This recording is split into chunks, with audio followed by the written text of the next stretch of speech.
ለረጅም ዓመታት ሰዎች በከንቱ አምልከውኛል፣ እኔ ግን ፈጽሞ አምልኮ አላስተማርኩም። በምድራዊ ቆይታዬ አንድም ቀን ስንኳ አምላክ ነኝ ብዬ አላውቅም።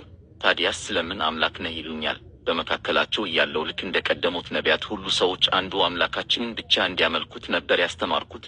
በማርቆስ ወንጌል ምዕራፍ 12 ከቁጥር 28 ጀምሮ ከጻፎቹ አንዱ ወደ እኔ በመምጣት ከሁሉ ፊተኛይቱ ትእዛዝ ማናቸይቱ ናት ብሎ በጠየቀኝ ጊዜ እንዲህ ብዬ ነበር የመለስኩለት፣ ከትእዛዛቱ ሁሉ ፊተኛይቱ እስራኤል ሆይ ስማ፣ ጌታ አምላካችን አንድ ጌታ ነው።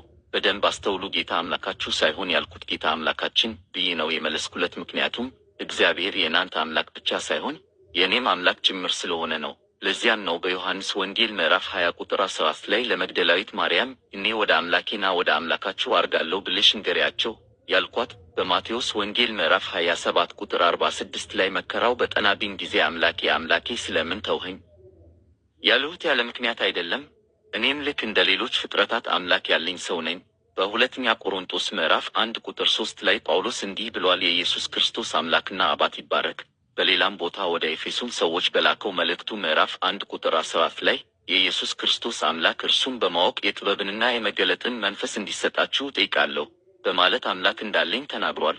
ዛሬ ላይ ክርስቲያኖች ጠምዝዘው እኔኑ አምላክ ነህ ይሉኛል። እኔ ግን እነዚህን ሰዎች ፈጽሞ አላውቃቸውም። ለዚያም ነው በማቴዎስ ወንጌል ምዕራፍ 7 ቁጥር 22 ላይ በዚያ ቀን ብዙ ሰዎች ጌታ ሆይ በስምህ ትንቢት አልተናገርንምን? በስምህስ አጋንንትን አላወጣንምን? በስምህስ ብዙ ተአምራትን አላደረግንምን?